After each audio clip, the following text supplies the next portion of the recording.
going to need a lot more minutes. We didn't have the work session, yeah. We didn't have the work session. I was hoping to push this off until maybe next month. Yeah. Thank you. There's our vice mayor.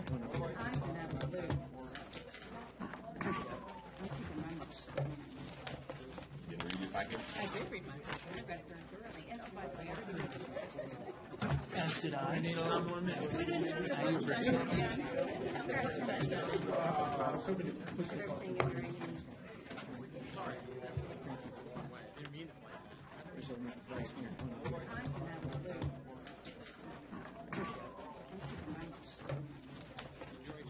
I did read my paper. I read it very thoroughly. And by the way, I already read it. As did I. Need a lot more minutes. We didn't have the work session, yeah. We didn't have the work session. I was hoping to push this off. Everything in green. There's our vice mayor.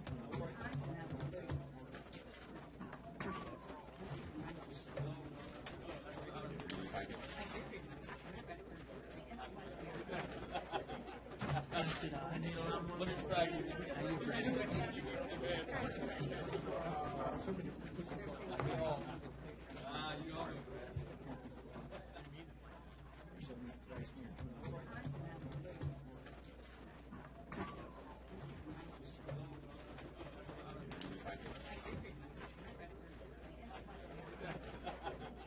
As did I. Need a lot more minutes. I was hoping to push this off. Remind them all to sign this. There's our vice mayor. Sign this yourself.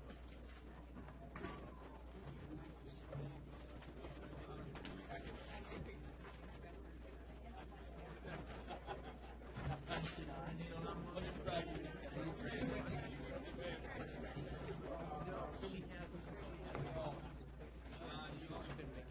She's gonna be at the word. Remind them all to sign this. Simple words. How are we, Denise? Are we live?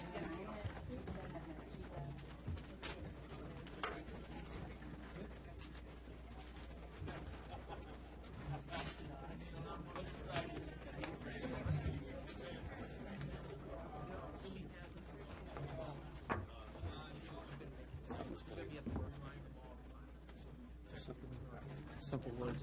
How are we, Denise? Are we live? It's us playing. It's replaying something.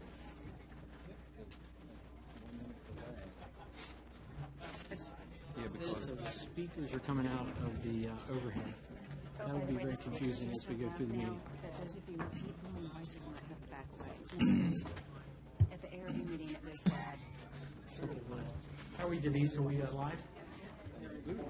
It's us playing. David, did you please stop that? No, at the ARB meeting. Speakers are coming out of the He does have that big booming voice, and it was like echoing out. But he finally had to turn the microphone on. So that speaker upstairs really worked. At the ARB meeting, it was that. Simple words. How are we, Denise? Are we live? It's us playing. David, did you please stop that? It's Groundhog Day. No, at the ARB Yeah. Bill Murray movie? Hey, Market Lifestyle. Well, then we need to kill it because we can't have a meeting like this. We can't get it to work. Hey, Terry. Denise, are we live? It's a PC. David, did you please stop that? It's in the middle of the Market Lifestyle. Yeah. Bill Murray movie? Hey, Mar-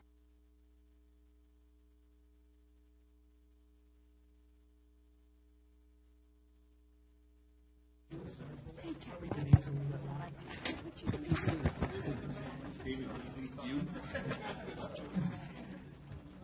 Mute the computer. We got some IT guys here. I got a hammer. We'll talk about it later. Shush. Hey, Terry. David,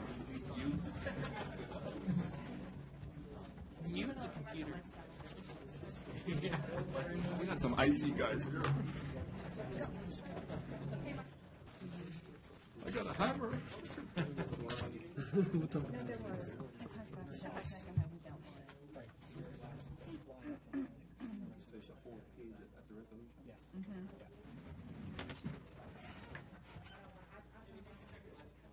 Three, four? Test 1, 2.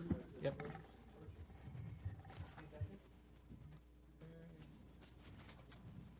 See, there was another reason why people voted you in, just for that. They didn't know how cool I was. That's right. Will do. That was about 60 seconds, though, just saying. We have an hour and a half on site minimum. Yeah.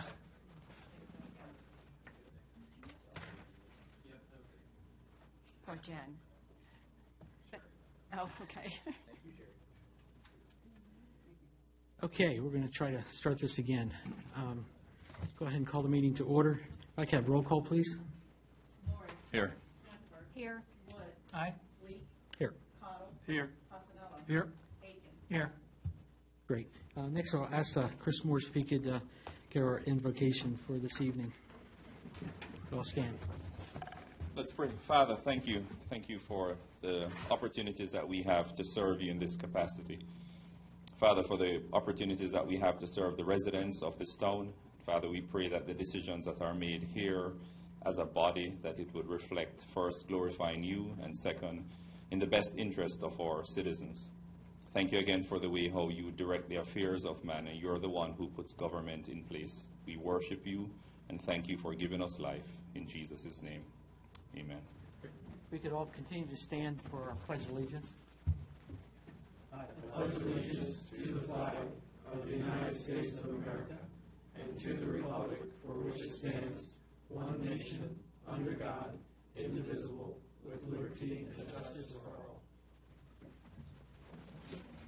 Okay, thank you all. Our first item is our citizens' time. If anybody would like to address the council, it's an opportunity. And our next item on the agenda would be our minutes of acceptance or approval. Entertain a motion.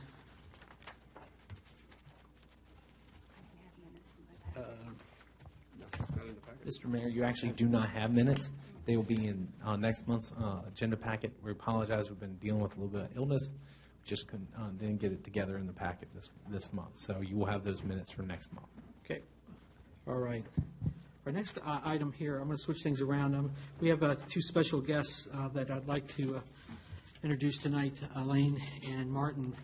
They both join us here from protectpwc.org, and they'd like to maybe address the council and kind of give us an update of where we are with our Dominion Virginia Power. So, Elena. Is this good enough? Yeah, perfect. Okay. I have to be on my toes if not. So, thank you. It'll go down a little bit. Oh, there we go.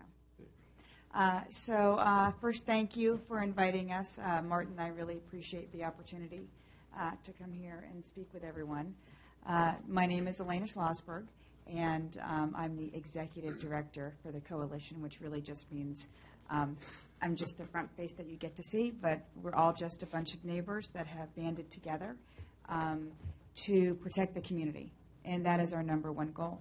And first, I'd like to thank the town of Haymarket for putting together a fabulous, outstanding, comprehensive report that we worked a lot from. So you all did a lot of the hard work and made it easier for us to put together what teams we were going to create, how we could incorporate the facts that you already had out there. So thank you. I mean, really all the work you did early on has made this effort much easier. We all know that Dominion Virginia Power is intent on putting some kind of transmission line through this area. And normally, if you've ever been involved in a power line fight, it's this community says not in my backyard, this community says not in my backyard, and everybody fights. The gift that you all have given everybody is that you had Dominion Virginia Power put on the I-66 hybrid route. And so now we don't need to discuss routes. What we need to discuss is that the only option is I-66 and buried. And I will share that after the successful town hall meeting, I don't know if everybody was able to make it, but it was beyond anyone's expectations. And more than 1,100 people were there. We had been reaching out to Dominion Virginia Power for many weeks. Silence. Crickets. Nothing. And it was fascinating that afterwards, they sent me an email. What a pleasure it was to meet me. They were interested in working with the coalition. How could we work together? They wanted to open up a dialogue, yada, yada, yada, yada.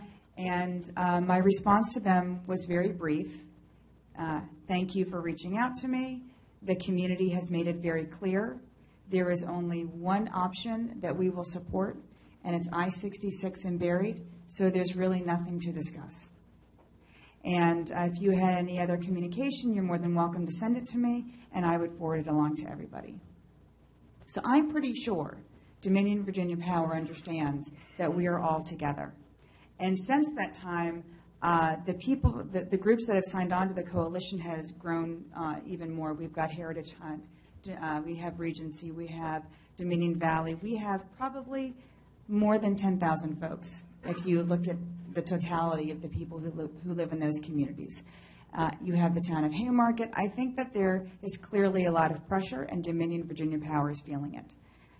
We have been pushing really hard for this 2356 House bill. And I don't know if everybody is aware of what it does. It would require Dominion to choose the I-66 hybrid route. And it would require that the cost to bury would be shared among all ratepayers. Because right now, pushing that would only lay in the financial responsibility of creating a special taxing district. So we have been impressing upon the leadership in Prince William County that unless they want to look like they want to tax only their residents, they better use this as their CYA. And that's the reality of it. And they've been pushing it. It's not for sure, though. This is based on a pilot program for 2008 that was also extended in 2011. But these delegates need to hear from everybody. And if you haven't contacted those delegates yet, you need to. Call them up tomorrow, because tomorrow's the big day. We've got expert testimony from the coalition going before the assembly, and we're going to need a lot of support. It is not a done deal. So that is where we stand. I mean, the best offense we have right now, and we are on the offense, not the defense, is that there is an entire community for the first time that is banded together. We're not we're not just talking about our routes. We're really not talking about our routes at all. What we're doing is saying, there's only one option, and take it. Take it, we'll all go away. Everyone can be happy. It's a win-win. And so that's what we're pushing. We want to protect the entire Haymarket, Gainesville area because there's no reason not to. There's no reason that anybody in this community should bear the brunt of bringing power to one data center. And I think that when this is done, the community is going to have to start addressing the county and looking at how they're going to change their zoning, because this never should have happened. There never should have been a data center placed there. So if you have any questions for me, I'm open. Thank you. Well, thank you, Elena, and thank you, Martin, for coming tonight. I think it's very good of you to come here today because it's perfectly staged for our discussion on the next item on the resolution. And I would propose that resolution, if it does pass on the vote here, that we send that to the committee members immediately upon close of our business here. We have the addresses. We can get that to them via email. And I think that would just help support the unity that we find in our community. So thank you for your leadership on that. Thank you, Martin. I know you're taking notes. But really do appreciate the fact that you guys were in Richmond last Wednesday when we were there. And you guys went down early with 2 busloads full of people. So I think you made quite an impression. And let's hope that that bill gets passed. Now, is that committee votes tomorrow, or is it the General Assembly? So it's in the subcommittee tomorrow, and that's where we have another contingency group leaving tomorrow morning also. We had about 70 people there on Wednesday. And so now another group has gone back, a smaller bus, and there are our expert witnesses. There are going to be more, there will be a more targeted approach to the specific committee members. So we're going to be in Richmond. If we can get it through the subcommittee and then to the larger vote, then we got to go back for the Senate. And, it all has to be a very well-organized effort so that they don't think we're just, when we showed up in Richmond, we looked like we were a professional group. We were not messing around.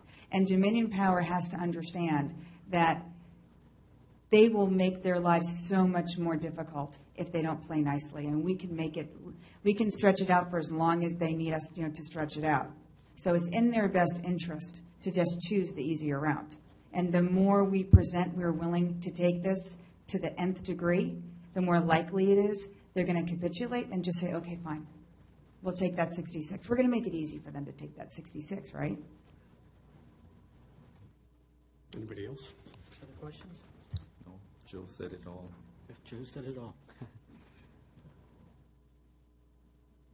All right. You're up. Thank you very much. Thank you very much for coming.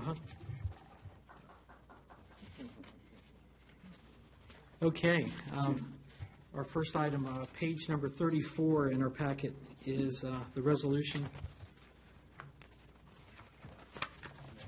Yes.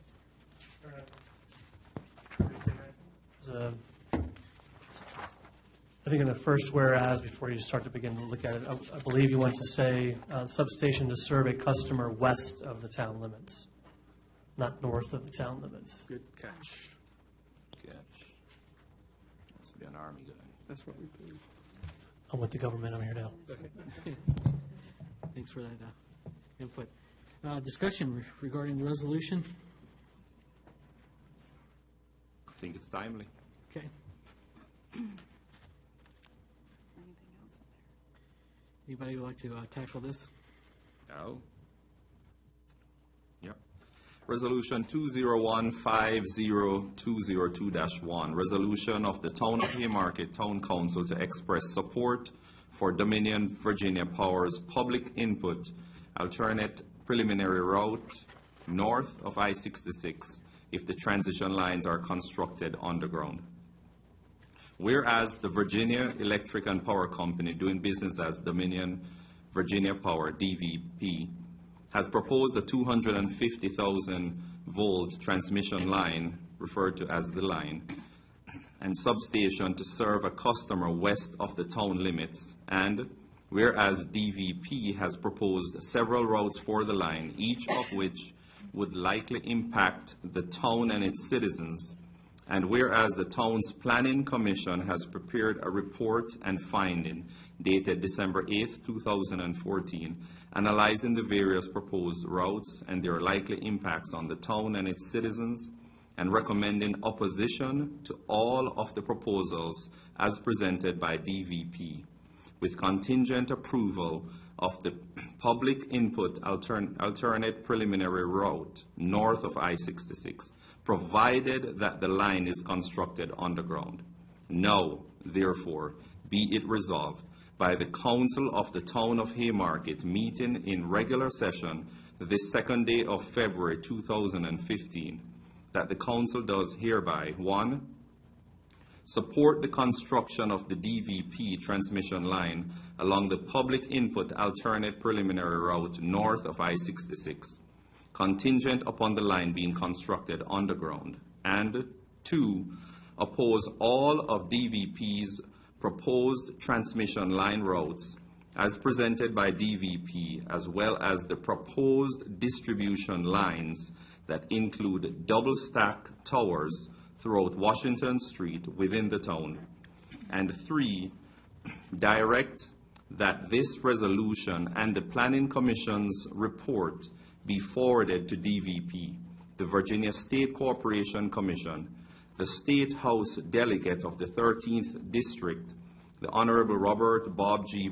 Marshall, the State Senator of the 13th District, the Honorable Richard H. Black, Gainesville Magisterial District Supervisor, the Honorable Peter Candland, and Chairman of the Prince William County Board of Supervisors, the Honorable Corey Stewart, dated the 2nd day of February, 2015.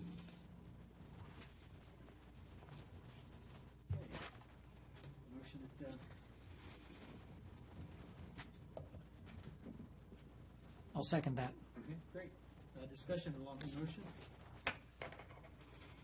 No, sir. One correction there?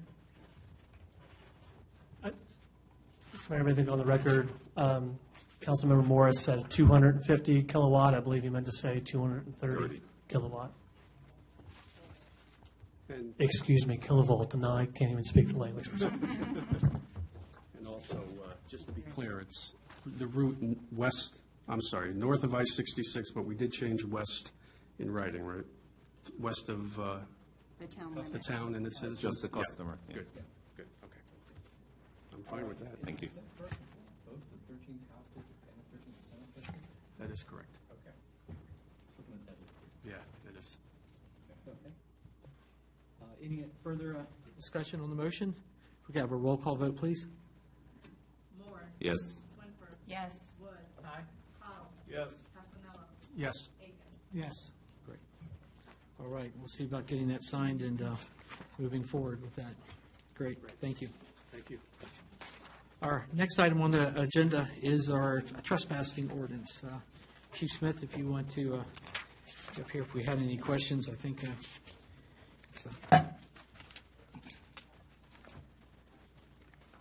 Good evening. Good evening, sir. Just a couple of summary points. This does not constitute a new violation of any sort. It's already a Class 1 misdemeanor to trespass on someone else's property after having been forbidden to do so in whatever manner, either signs, in person, or written notification. But rather, this is an enforcement tool that benefits both the police department and the property owner. Police department, it increases our efficiency in terms of how many times we're called back to the same problem spot and problem solving in general. We're able to dispose of matters right there at the scene by serving the person with a notice against trespass and then follow up in court without the encumbrances of subpoenaing somebody from the property, et cetera. And then conversely, for the property owner, it benefits them in terms of raises their efficiency, minimizes their need to come to court, which, as you know, if you're a casual observer, coming to court is not a fun thing. You know, you may come one day and it's continued for whatever reason, so it's another date, et cetera. And it contributes to their security in their property and premises, after hours. And in particular with HOAs, oftentimes the board representatives are not compensated for their positions, so the inconvenience factor is offset there. So, and again, this is voluntary. The property owner has the entire discretion to enlist or not. They also have the discretion to rescind an order if they, for good cause, decide that the person we've told can't come back on the property, they want to come back on the property. And it does not remove the officer's discretion that if they observe what would constitute a violation, if they're not comfortable with it or they feel the appropriate action to take is to just warn the person, they still retain that discretion. There's no mandate that they arrest or charge somebody. So if that illustrates it sufficiently, I'll stop there, but if not, I can answer any questions you may have. Okay. Councilman Woods. The budget impact here on the agenda item says minimal cost of printing necessary forms.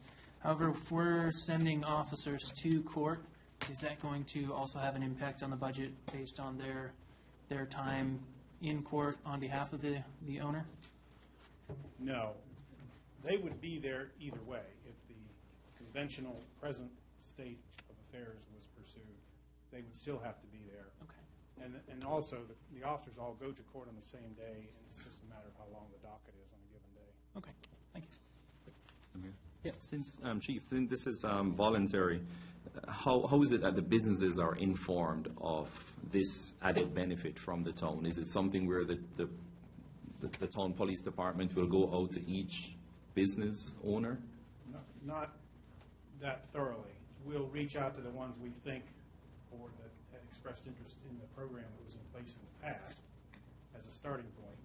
We'll put it on the website, and then it's usually something that just comes up on either casual contacts, or if there is a problem, we will fill them in that this program exists and go from there. Okay, thank you.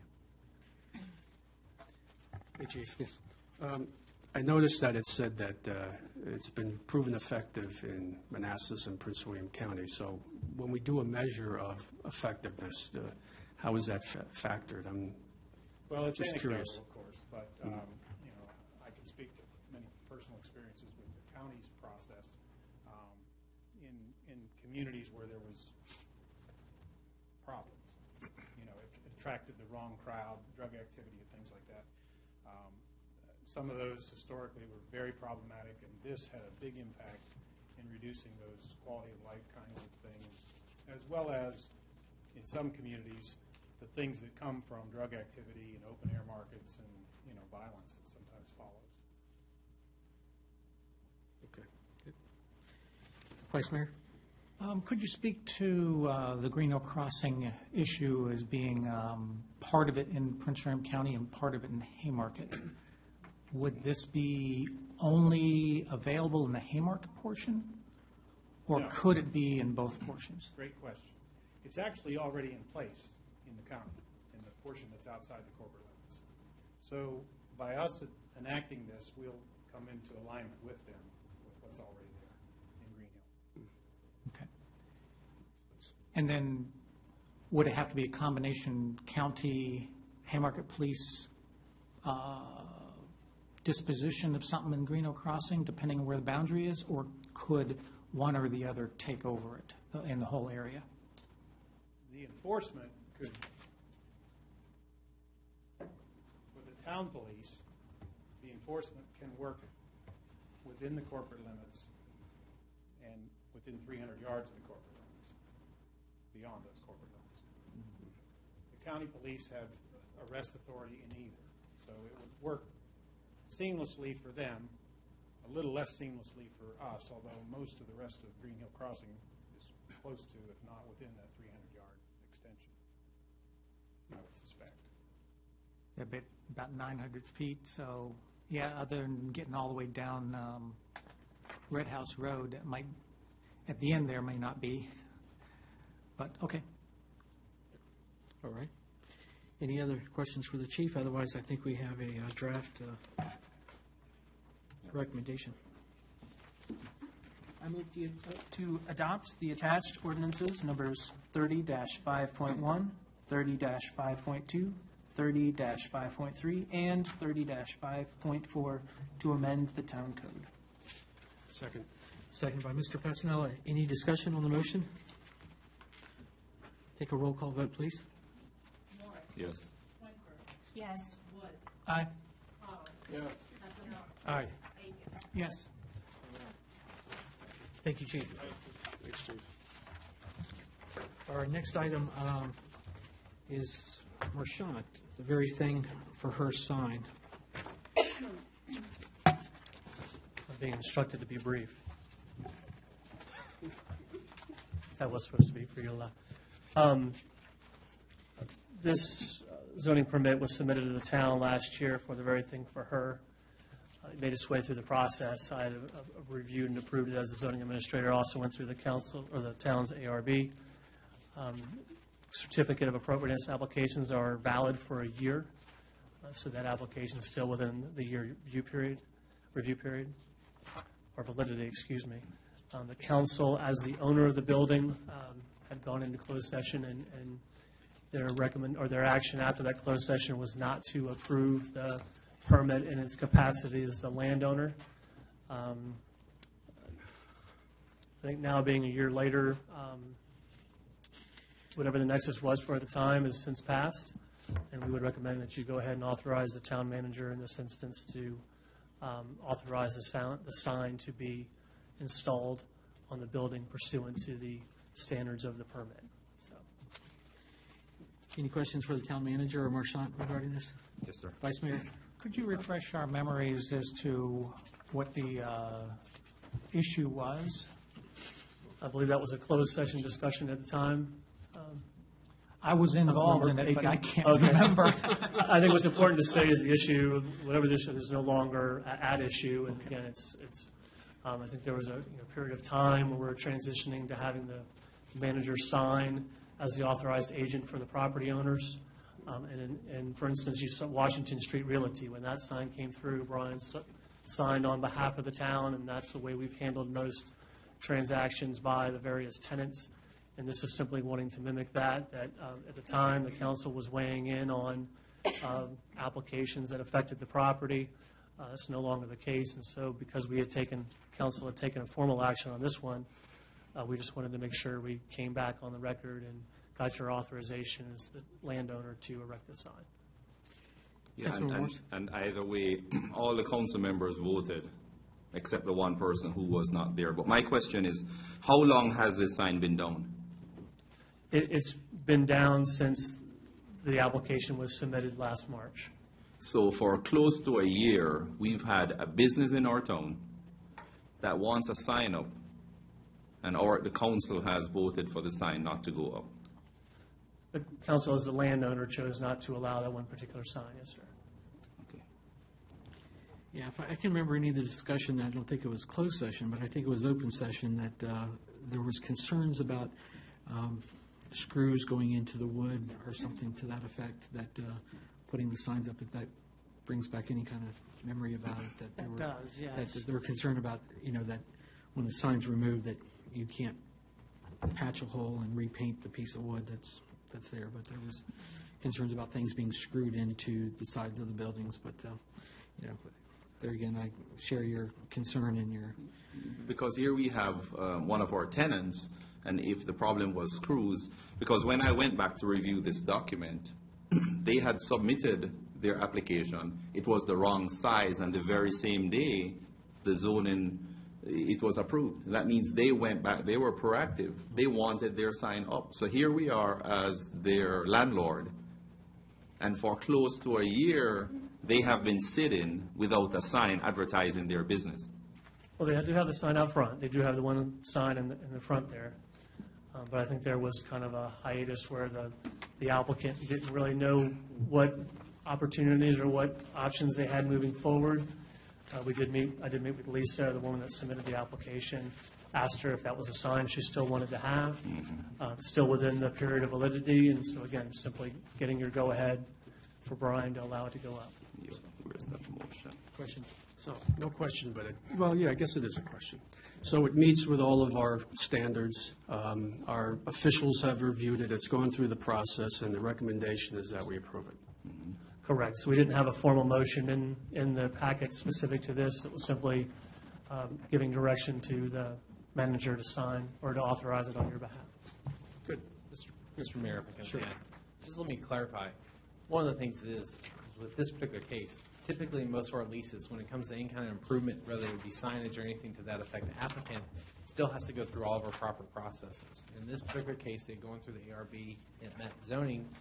So just as the landlord, you all have the option to say whether or not you want to allow it. Now, typically, that's actually getting the cart a little bit before the horse. Typically, you would, in the application process, you would come to your landlords, if you will, to determine that.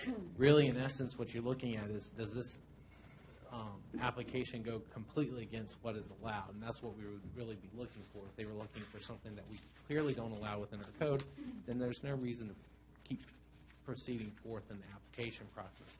In this particular case, that was one concern. There was, I think, quite significant improvements made. There was a concern amongst the previous council, justified, that's fine. But with a different circumstance, I think it's an appropriate sign that's allowed. It doesn't violate any ordinances. So I just want to make sure you understand you're not giving me the authority to approve the sign. All I do in this in representing you all in this case is say, is it appropriate for it to go to the proper board? So I just want to make sure that we're clear on that. What we're saying is, from the landlord standpoint, is this application okay to go through the proper channels, which would mean a zoning administrator review and also an ARB review. Okay, all right, thank you. Didn't the ARB already approve it? Yeah.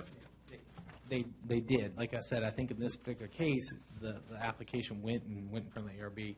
We got the cart a little bit in front of the horse, so to speak, being very figurative in language. Even though they've approved it, you want to send it back to them? This is not the case in No, this I'm particular sorry. case. Brian, What- Okay. Let me help you out real quick. Thank you. This is meant to be easy, I'm sorry. Brian and I are both plagued with long-windedness. The normal protocol for a sign application, the tenant submits the application, the landowner signs authorizing the tenant to request the sign and theoretically approve it. In this case, we had signed it. One of the town representatives, one of the town staff had signed the application. It made its way through the process. The council flagged it at the time, flagged it and said, no, we wish to consider it as the council as a whole, rather than the individual, the staff member that was authorized to sign it. So it's already gone through its approval process. The permit is still valid. It's just because the council, as the owner before, said, we don't wish to have that sign on our property. Now you're simply saying, you don't have it. There's a lease, in the lease agreement, it allows signs to be installed. It's met the parameters of the lease and the town's ordinances. It's simply getting your blessing as the owner to allow the tenant to move forward and put the sign up. So, Okay. Any further questions? Otherwise, I'll entertain. Well, Yeah, and okay. just so you know, that sign does match the sign that's already hanging, that's the hanging sign out front. Correct? again, yep, meets the I'm just ARB, letting meets them- all the you all know others. that as well. It's- I'll entertain a motion.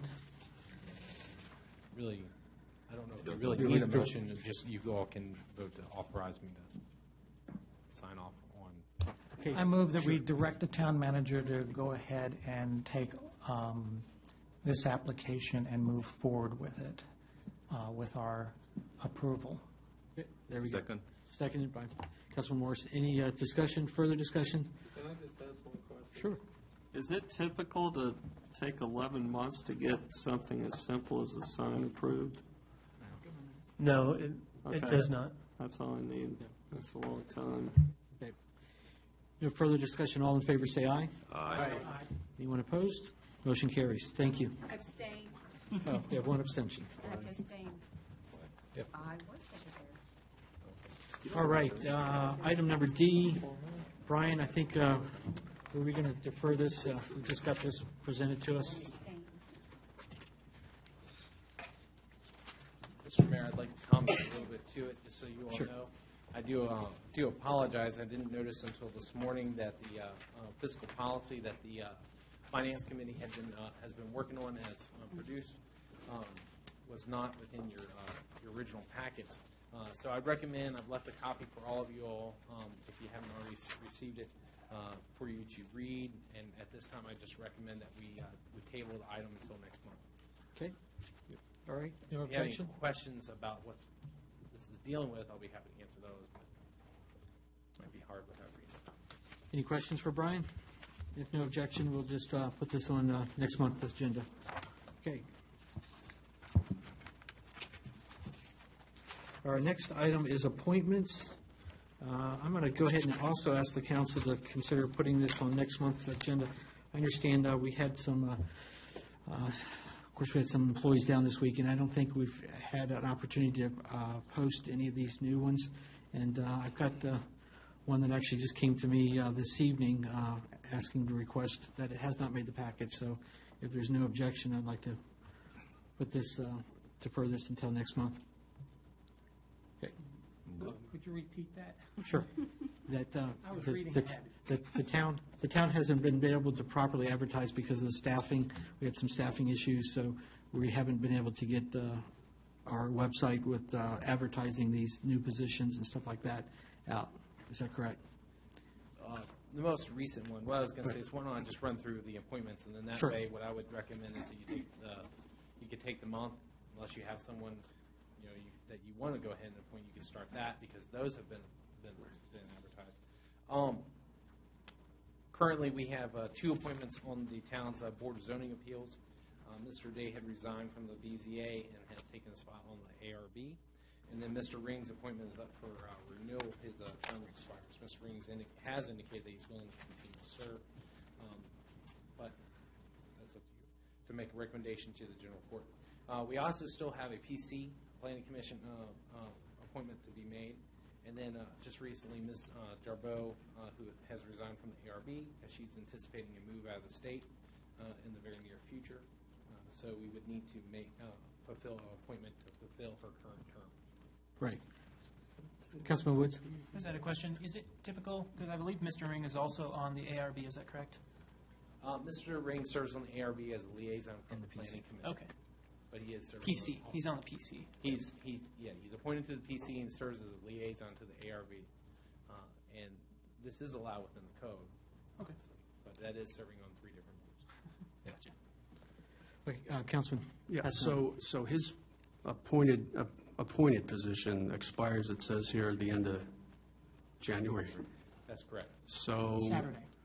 This Last past Saturday, right. So the BZA, will they be able to meet without? There's no planned, There's nothing planned, but if something were to come up, you'd have to have him or somebody else on that group. You basically would have to hold the meeting. Would they have until- enough for a quorum, I guess, is my question. I believe they would have enough for a quorum. I'd have to defer to our attorney. Well, they're 2 down. I'd defer. I'd have to research that in terms of how many people are on the board and how many would be available for meeting. There's also the question of if nobody's been appointed to fill the position, generally an officer continues in that office on an acting basis until the position is filled. So that might be another possibility depending if we do have a BZA appeal. But you've had one in the last 10 years? yeah. Well, since it's a court appointed, we don't appoint them, we just recommend them. Since it's court appointed, I'm not as sure that there would be that continuation. Yeah, like I said, I'd have to research that. But, yeah, Okay. you're absolutely right. As appointed by the circuit court, you make nominations. Yep.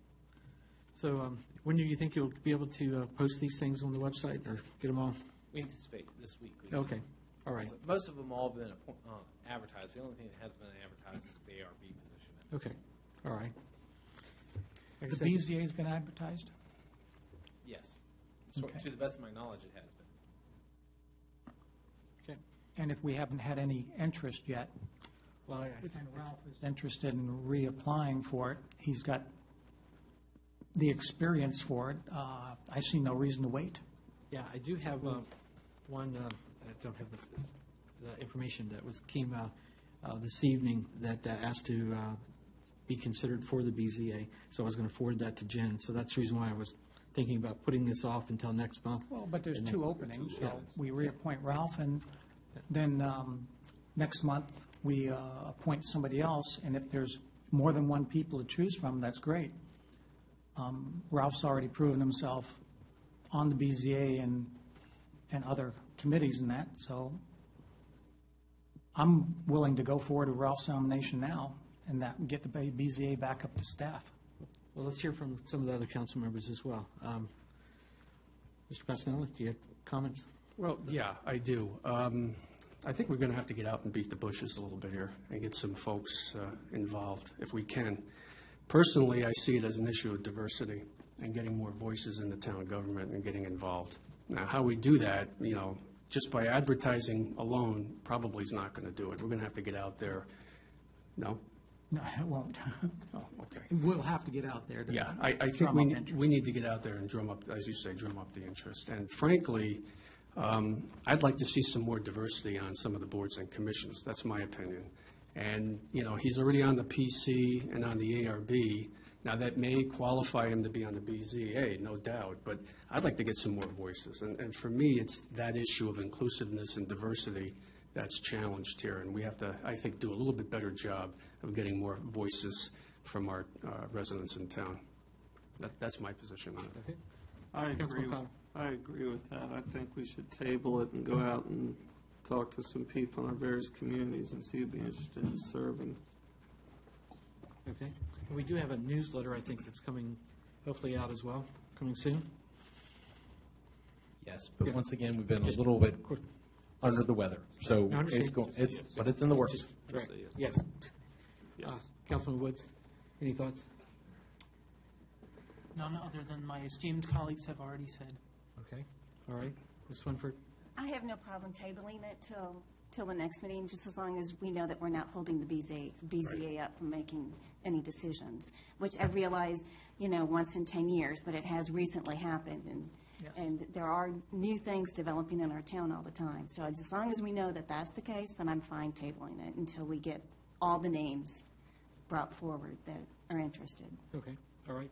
I'm just still taken back that you have one individual in the town that's on every board except the council.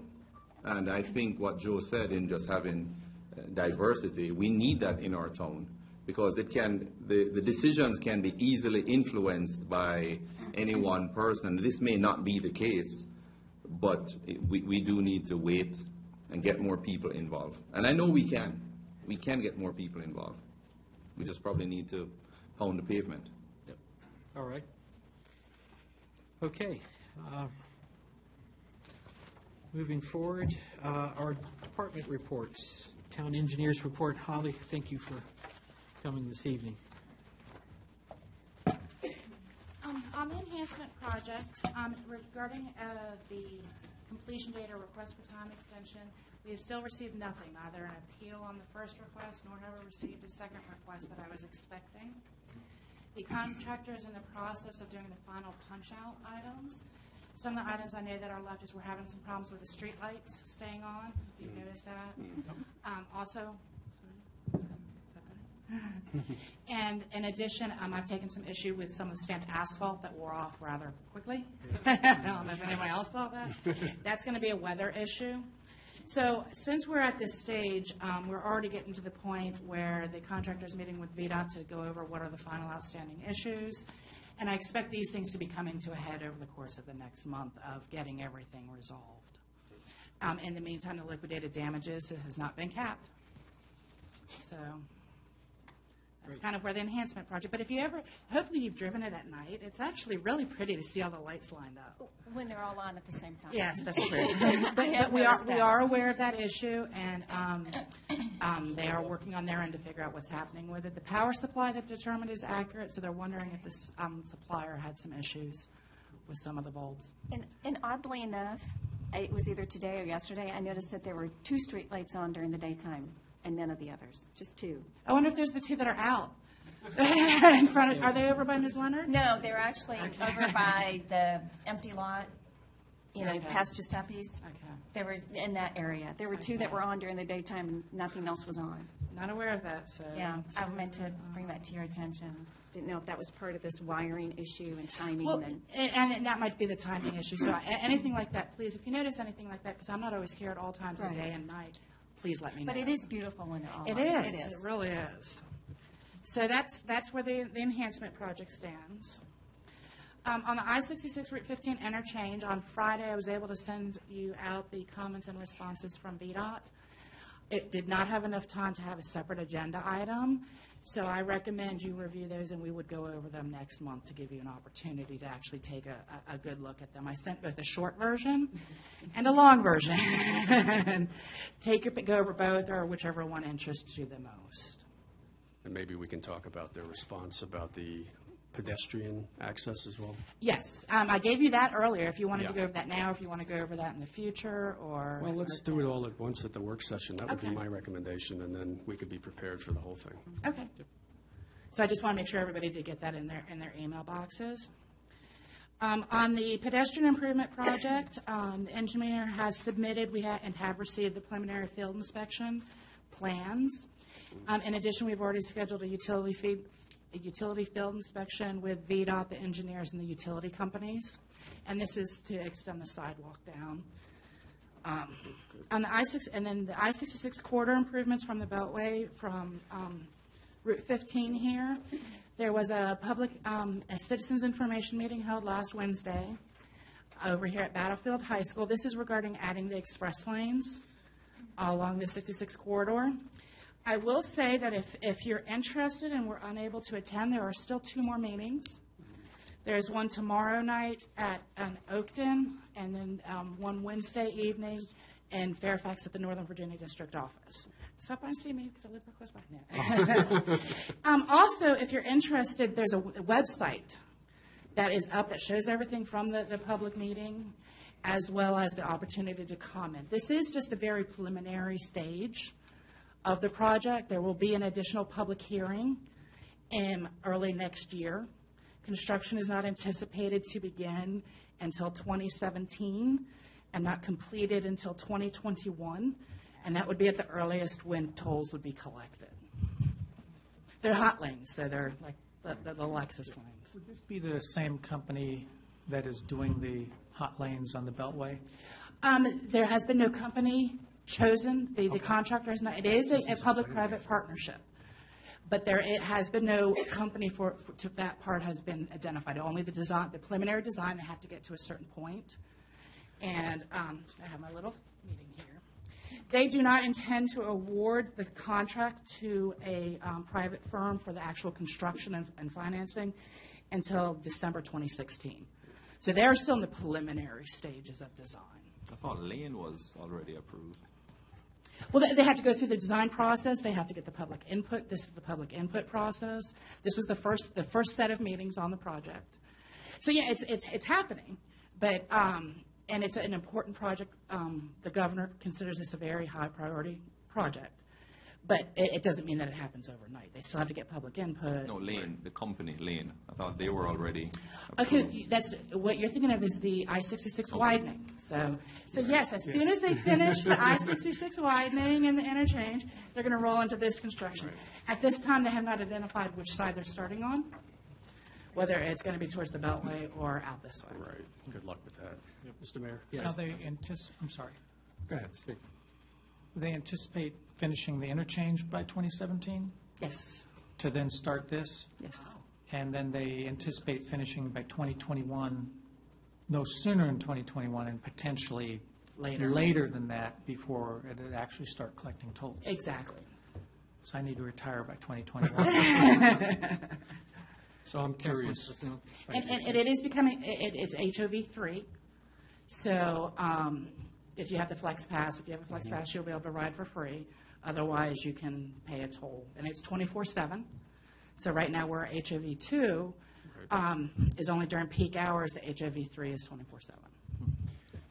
Okay. Were there any, I guess, discussions or presentations or plans on any multimodal options, like BRT, perhaps using the HOV3 or anything like that? Well, there was a separate section. It wasn't necessarily presented at the meeting, although there was a separate area. I know I have attended a couple of those meetings, and there are plans to be providing bus service out to this section, and they're looking at a possibility of rapid bus transit out this way. Right. Of course, VRE has been involved. The typical section that they're deciding on for this express lane that they're kind of moving forward with allows for Metro, but this project does not include Metro. So what they're going to do is they're going to save the property in the median Yes. and spread the highway out, which means that could be very problematic for certain property owners, but that's part of the challenge. That is part of the challenge. They are narrowing the median. Right now, you have a much wider median. Right. They're narrowing the median, and it is not going to be a wide separation. It'll have separating the express lanes from the general purpose lanes. It will be like a flexible pole. Right. So it's not like now where you can just go over and cheat, but it's not going to have a really wide separation between the two either. I guess I'll show my ignorance then. So the alternatives analysis is done. They've pretty much gone through all of that planning effort and everything, and now it's in preliminary engineering? At the access points, at most access points, it's like out here at Haymarket, there were two alternatives to look at in terms of access. One was to have access, to have to go through either 55 or Heathcote, come over and then come down into the interstate. That was one option. Another option was to have everybody come on through like a ramp that goes up and over 66 to the east of the interchange. So this is what I'm talking about in terms of public input. Right. I kind of would like to see both, but kind of it helped more some with it. But anyhow, that's. Was it well attended? It was very well attended. Well over 100 people. The media was there. I know that someone from Channel 7 was looking for an uninterested or unbiased observer, and I had to decline the request for an interview. Several elected officials or their representatives were there, so it was a very well attended meeting. And this was also the first meeting because there were supposed to be two scheduled before that, but they were canceled due to the weather. So this also was the first meeting held. Thank you, Holly. That was a good time for Dominion to get involved. They have received the Dominion plans that came up at the meeting, and they have not. They just got them. They haven't evaluated them yet. Councilman Cox. So Holly, to wrap it up, at least from my understanding, when does this Route 66, or Interstate 66, Route 15, when does that start? When are they actually going to put a shovel in the ground? The interchange? Yes. That technically can start construction within the median at any time. Okay. And then that is to be tentatively scheduled by finished by 2017. That is my correct? recollection. Dates are always evasive, Right. but I don't have them written out. But yes, that's my collection. Is 2017. And then once that is completed, then they're going to start the hot lanes to the Beltway. The hot lanes, but we don't know what side we don't know where they're starting at this point. It's too early in the process.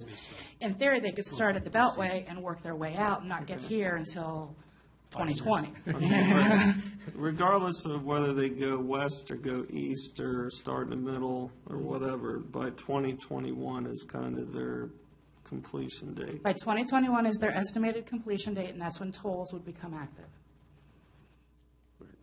All right, thank you.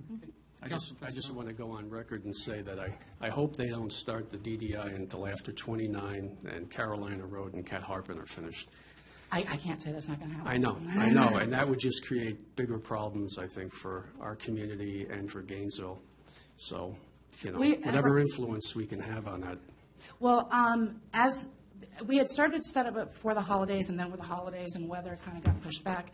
But Brian and I are in the process of scheduling a meeting with VDOT and the contractor to go over coordination issues and how do we reach out to the public better and how do we keep everybody informed of not just the big things that are happening, but some of the day-to-day things that impact our citizens and how we can then be active in letting them know. All right. Yes, sir. Thank you. Since we're on all this construction, do you know when Gainesville, all that's going to be completed? We are also working on having several VDOT people come and talk to the council at the agenda meeting to talk about the express lanes, to talk about the widening, talk about the interchange, talk about the Gainesville interchange. So I'm not going to stomp on anybody's toes. And Good answer. So that's It what was we're scheduled for June, I think, June or this summer originally, 2015. I haven't even looked that up, so I can't answer that. Well, the reason I ask, if they do put that Cabela's in with the traffic, I mean, it's already tough at this point with all these projects. It'd be nice to kind of have a matrix of when all these projects are going to be done, so when citizens ask, because there is a lot going on, there's a lot of hearsay in the community. Everybody, for the most part, is impacted because most people do go east. So, it is a concern. I hear it a lot. Part of the problem is that Cabela's will develop when they want to develop and they don't care about, if they don't have to do something, they don't care about VDOT's timetable and how much is VDOT truly involved in their timetable either. That's just reality too. I'm just referring to the timetable to all these VDOT. I mean, you have a lot of projects There's a lot either of stuff proposed or in progress that, I mean, you have this potential interchange going to be changed. The one in Gainesville they've been doing, for the last 35 years or however long it's been going. You got two bridges. I mean, that's an exaggeration, but there is a lot going on. It'd just be nice to have something from VDOT that kind of encompasses this whole corridor. And that's what I was about to say, is that perhaps in preparation of the next meeting or after the next meeting, that's something that we can work together to at least get the timing on the different VDOT. And then what we would have to do is reach out to any of the developers to get their timing to add to. Thank you. All right. Can I add something, Mr. Mayor? We have Yes. a few weeks before our next work session. Maybe you could put something together on what you know. Okay. And the deadlines. There's this bridge here. I'd love to find out what's happening with this bridge here at Carolina. But just a deadline, whatever information you know, because we're out in the communities, there are other officers in the town that's out in the communities, and just for us to have that added information that we could give to the residents to let them know, because right now, as Matt said, there's a lot of hearsay. No, absolutely, and I also want to be careful not to give you inaccurate information, and that's why I was saying either in preparation of this, of having VDOT members come talk, or shortly afterwards prepare that. Because I don't even want to just go on what I've been told, because even that might be a couple months old. True. And I don't want, if you're giving information, I want it to be accurate as of when you receive it. Yeah, especially if you're giving it to me, because I'm going to say Holly said. Well, no, I want you to give accurate information too. Forget it that I told you, but if we're going to do so that's something I think is a good idea to be working on. Mr. Mayor, I have a question about the enhancement project. Can I ask? Yes, go ahead. Holly, the second point here on the enhancement project, the contractor submitted August 28th, and the engineer coordinated with the town attorney and sent a response to their request October 13th. Yes. Was there a reason for this month and a half delay in us getting back to them? Because that's what the contract allowance was, and I did not want to send the letter and have them stop working because they were not satisfied. So I made sure to work within what the contract documents allowed. So in your professional opinion, if you think that if you would have sent it earlier, it would have caused some... I don't know that it would have, but I did not want to cause a situation, especially I wanted to get past Haymarket Day. I don't want to say that I thought it would. No, I just didn't want to cause a situation that it could have. I think here's a good example of why you're a town employee. You see, we're trusting you that you're making the right decision, and we allow you to do your job. So thank you for that. You're welcome. All right. Any other questions for Holly? Any other comments from Holly? We're good? All right, thank you very much. Okay. We go to page number 56 is our building officials report. Is he still with us? And if there's no comments to give to our town manager regarding that, we'll move on. I might have one comment. Sure. Brian, I was reading this, and it seemed like there was a number of issues at 15100 Washington Street. Maybe it's the same one, but it was on a couple of pages. Have they been having a problem with their fire system or fire doors? Remax. I'm sorry? At Remax. At Remax, yeah. Yes, Joe had to respond. They had a problem with their alarm was going off, and they found that there was a problem with the sprinkler valve, so he had to go back as they fixed that and to do the inspections. But I'm not sure why there was. I think that would cover the two issues, but I know that they've been having an issue with their. It just jumped out at me, and I just thought maybe it's an indication of a bigger problem, but I guess not. Not that we know of. Okay. That's it. Thank you. All right. Let's move on to our museum report. Ms. Hall?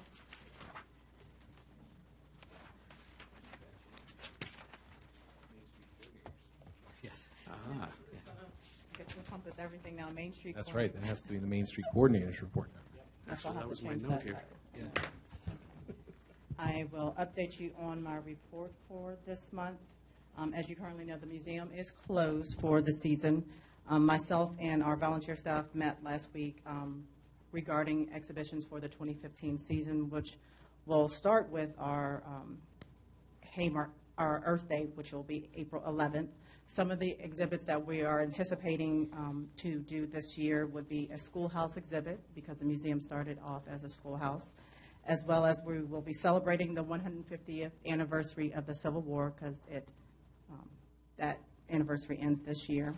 Also, a food and farming for the Piedmont region, because that's what we live in here in Haymarket. We are in the Piedmont region, so we'll be doing a food and farming exhibit at the museum, as well as how horse racing was in the town of Haymarket. Let's see. I have met with the director, Jordan Noble, at Battlefield High School regarding incorporating their theater department at the museum. we will be part of their third quarter syllabus there. So that is something great that we're looking forward to doing. So they will be putting reenactors at the museum for all of our 4 events, which would be the Earth Day, the Health and Fitness Expo, as well as Haymarket Day and our holiday events. So they will be in period pieces and putting on scenes at the museum. Impressive. I'm sorry. Great. Impressive.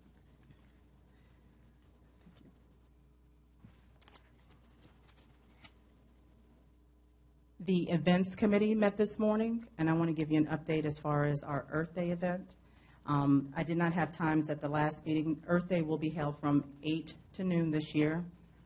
We will not have any vendors, any food vendors or anything like that. We are going to strictly focus on what the day is about Earth Day. We're going to do town cleanup. We will have a scavenger hunt for the children, as well as 2 activities for the kids to do, and we're looking into, learning centers on the town green area.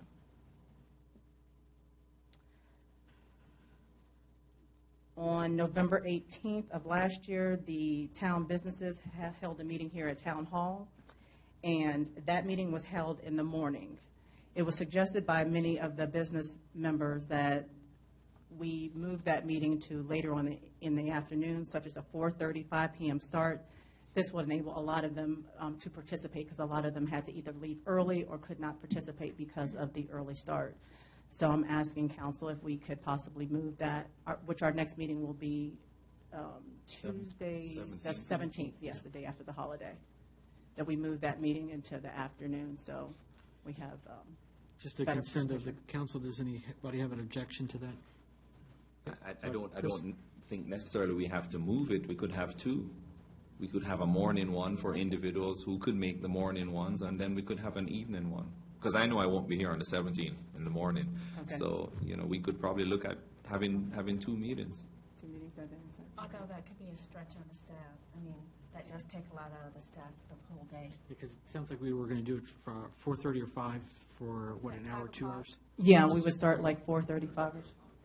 Yeah, for like an hour. I mean, we had it, and, do you mind? I'm sorry. No, go ahead. May I? Yes. We had it in the morning, and it was actually quite a good turnout, but Yes, it people was. did come and go. So, and I think the intent is not necessarily that every business is there every time. Mm-hmm.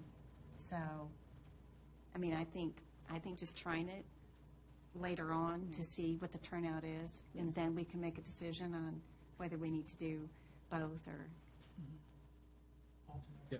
Because definitely there wasn't representation from certain businesses because Right. of that Right. morning meeting versus if we would have done it in the afternoon. Okay. All right. What else you have there, Denise? And then I have one more thing. Also, I'm asking council to allow me some leeway with working with the businesses as far as our vendor booth fees for our different events. Now, this would only be incorporated in 2 of our events, our Health and Fitness Expo in June and then Haymarket Day. If we could reduce the fees for the town businesses, and also we are looking into giving them first come, first service for where they would like to be located during those 2 events. Yeah, I have some input with that. I think absolutely. Matter of fact, if we could structure it to where our businesses don't have to pay for the things. And also the fact that, like our nonprofits, the fact that like the Ruitons and stuff like that have to come up with donations to just pay the entrance fee to hope to sell a $1 hot dog to regain that. I mean, to me, it's just, I think it definitely, I feel strongly that I think those type of either waivers or discounts should be looked at. And of course, this will probably bring up a lot of discussion, so go ahead, Vice Mayor. I agree that we should give the town businesses some sort of discount there. I don't think it should be free, though, because oftentimes when it's free, people sign up and then don't show up, or they don't have the emphasis to be there because they paid for it. But the studies have shown, even if it's a token amount, that it registers much more, that they'll do something, or they will participate, or whatever else, because they did make a token payment, as opposed to, oh, it was free, I thought I would go, but then I decided not to. and we don't want to have a lot of no-shows. Yeah. Well, I know that also that as far as the location, they should definitely have top priority. There's no reason why, for example, Linton Hall Realty needs to be in front of Washington Street Realty for when on Haymarket Day. And there's no reason why we should ever block our museum to be able to have entrance to there, or that Eli at Pizzarama has to, fight for a position in front of his establishment. So I think. Mr. Mayor, if Sure. I may, I just wanted to add kind of a little bit. One of the reasons why I encouraged Denise as our Main Street coordinator just to bring this to you all is because we kind of want to have some leeway to be able to work these things out. I think Vice Mayor Aiken does bring up a good point, but at the same time, we were also looking at possibly you waive those fees via sponsorship. In other words, they get in the booth, and so if they're sponsoring another event or something to that effect, that's something that we can use as an offer. Reduce fees. We're just looking at it. But the other thing is the only reason why we're using the fees. Remember, our goal here is not necessarily to bring in a profit, because the nature of our local government is we're literally looking to break even. The more we can bring in, the more we can advertise, the more we can put in for publicity, which in return helps them. Our whole goal is to make sure that they're successful and the day works out for them. And so I think that's one of the reasons I encouraged Denise to just kind of bring this up. We're not saying that we've got to be at this set fee or this set fee. We're looking at trying to level the playing field, if you will. We want to encourage our vendors because, let's face it, we all like funnel cake. So, it's one of those things, we want to get some funnel cake, but we also want to kind of level the playing field for our local business owners that they can have a successful day and let the vendors come in and kind of even out the field out. So we're looking at a couple different options. I think we're going to continue to work with the events committee to come up with more details, but we just want to know, because as she's going out to meet with businesses, we want to be able to provide them with some information. Okay. The general concept I don't have a problem with. So basically, we're authorizing Denise to do her job and Yes. use the Yes, please leeway. do. I think it's more, it's in addition to doing her job, is to know that she has the authority to go to these business owners and tell them, hey, your fee will be waived. We're hoping that you would participate more and be a sponsor of the event, but the fee that you normally would be charged would be waived, and that spot in front of your store is yours. So I think it's going with that ammunition, and I think you're going to get some good responses when you go to a business owner and tell them that spot is yours. No one can ever, we're not going to give, the people who we're giving preferential treatments to are the businesses in our town. Right. Everyone else pays. Right. In addition, as Mr. Mayor, as you said, those organizations, those not-for-profit organizations, I think we do need to reach out to them and offer them an opportunity, not to pay the full amount. Maybe it's a discounted amount, maybe it's an amount that's totally eliminated, but we should offer it to those not-for-profit organizations. Because as you said, this is not to bring money in. Well, Mr. Town Manager said that. It's not to bring money in. It's really to bless those people. And if I can look at this if I owned a business in this town, investing in that one day's event could probably cover 3 months of my income. So why not bless them that way? So. Okay. Councilman Passanelli. Thank you, Mr. Mayor. I think that's a great idea, what I've heard here tonight. Are you going to put together a schedule of fees so we could? Yes. And Yes. that would be very helpful, so then everybody can understand and see exactly, if you pay for a sponsorship, your fee is waived. If you're a 501c3 or whatever, your fee is waived, and if you're from outside. So, and depending, I guess, I'm not sure how you would do that schedule relative to size and things like that, but that's another consideration. How big is the tent and things of that nature. Or maybe you or location. The tents have been pretty much the same. I think it's 10 by 10. 10 by 10. Okay. All the tents are the same size. But And just you provide thinking- your own tent as well. Okay. All right, but just thinking out loud, maybe location too.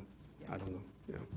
But absolutely, I think every business should have first come, first served. That is in our town, without a doubt. Mrs. Swinford. And And I just want to make it clear that I feel like we need to allow you guys to have the ability to work that freely, and then come back with us and let us know how that seems to be playing out. Okay. So, Okay. All right. Anything else there, Denise? All right, great. Any other questions? Mr. Cottle? Yes, ma'am, yeah. I'm totally supportive of giving them the space. I mean, they pay taxes, they're one of us, so that's been one of my pet peeves where, you know, the pizza shop from Manassas comes in and takes our local same-type businesses, so I agree with all my colleagues here. The last question I have, are you getting with the chief to coordinate traffic, I'm assuming, Yes. because that was a big issue before? We are Okay. working together on that. And I appreciate the job you all do, and we'll support you any way we can. We trust what you all do. All right. All right, thank you very much. Moving on to our police report, Chief Smith. It's page 59 in our packet. Again, this isn't police-related, but Mr. Morris, I hope you don't mind, at today's events committee, I proposed you might have some experience to be able to take some dynamite down and clear out the obstructions on the creek. Yes, sir. The monthly report format has been tinkered with, if you'll take notice of that. One, I finally had the time to kind of sit and maybe reorder that a little bit, and also to try to make it uniform with the monthly reports of other town departments, so there's consistency there. So if you have any comments, feel free to let me know. But the other thing I wanted to talk about very briefly was that I was invited to a community forum put on by the Mount Pleasant Baptist Church down in Gainesville this past month, and it was a panel interview with a number of the local agency police chiefs, some board members from the County Board of Supervisors and other elected officials, and the mayor of the town of City of Manassas was there. I thought it went very well. I kind of view it as any opportunity we have for outreach in these times, these post-Ferguson, post-New York, post-wherever events that have certainly caused trouble in the policing and law enforcement community in terms of community relations, that we should take advantage of it, and I think it was very well received. And I think that you'll see this be the catalyst for other follow-on kinds of things that play right into the theme of community policing and going back to maybe some of our basic principles. So hopefully that will lead to some other things as time goes on. But if there are any questions, I'll be happy to answer them. Mr. Pastano. Well, just a couple of questions, but I want to make a comment first. And David, Yeah, I think the we're both mayor, grinning here. Yeah. We both, go the ahead. mayor and I and Brian were in Richmond on Wednesday, and we're at a reception Wednesday evening, and we bumped into the mayor of Manassas, and he had nothing but good things to say about you, Chief, and about what he's hearing about the Haymarket Police Department. So that was really nice to hear from Mayor Parrish, and I wanted to make sure you were aware of that. Appreciate that. Yeah. I do have a couple questions, and maybe we can talk about this another time, but I had a question about the difference between, in your report here, and maybe I've neglected to ask this previously. I see complaints and incidents and reports, and I'm trying to understand, what's the difference between a report and a complaint and incident? Actually, I had just, beginning for the month of February, defined that for the first time. There was inconsistency internally on how some of that information was captured. So part two to this is there should be some more uniformity. A complaint is broadly anything that comes to our attention, but there were officers that actually tabulated self-initiated incidents, or if somebody flagged them down and asked them for directions, to some location outside of town as a complaint. This should be a little clearer in the future months. Okay. Reports are those cases that generate a police incident report stemming from it. Not all obviously do. Okay. And so, now are traffic stops in complaints and incidents, or is that just part of uniform traffic summonses? So in other words, when somebody gets pulled over for maybe a broken headlight or tail light or something like that? In the new system, that will be captured as an activity, Okay. and we'll be able to distinguish between them. And then of those that result in a warning, that's captured in one way, or if it's a summons, that's captured in a different way. Okay, good. The bottom line is wait till next month. Exactly. No, I didn't want to put you on the spot, but No, it's good timing, actually, that I finally had the time to sort of define that, and we're going to a weekly reporting system instead of monthly, so Great. that it's, I can keep a little fresher on things as it occurs too, trends and whatnot. Right, yeah, you're getting that information sooner. Okay, thank you, Chief.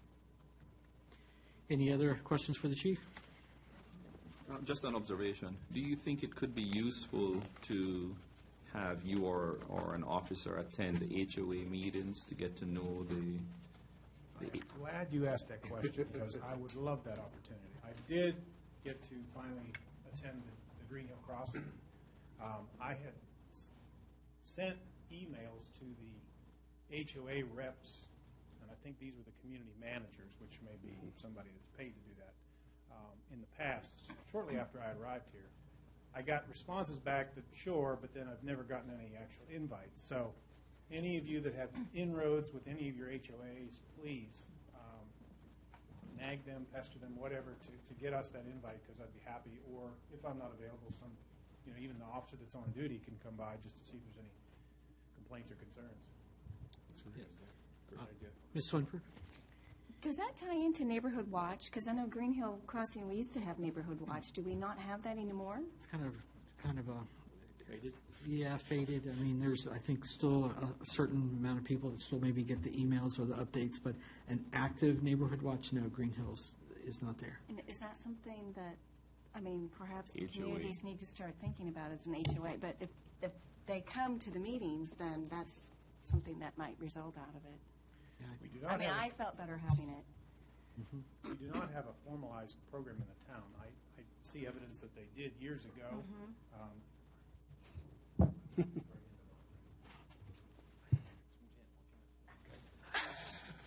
Jen, I hope you're feeling better. Yeah. Hi, Jen. And if the interest would be there, we certainly could. I do know from experience that the county at times has struggled with keeping the neighborhood interest in there to keep it robust enough to be worthwhile. But I'm just thinking that if we have officers attending the HOA meetings, then that. Yeah, I know. I think when it first came out, that it almost that they asked it to be separate from the HOA. Oh, really? A Neighborhood Watch entity and the HOA to be separate. I don't know if that's the same philosophy or. I think so. Yeah. It it's still. It just made me. Yeah. Just something food for thought. But I am absolutely open to any opportunities to engage, so please keep your ears open. Yep, thank you. Any other questions? All right, thank you for your time, Thank you, sir. Okay. The next item is our town planners report, page 61 in our packet. Be happy to answer any questions, Mr. Mayor. Yep.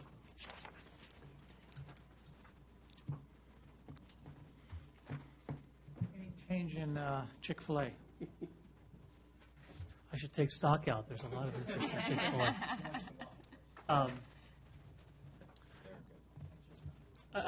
Last time I had checked in with the engineer, they were still looking at the potential to maybe revisit it, but nothing's been put in formal submission.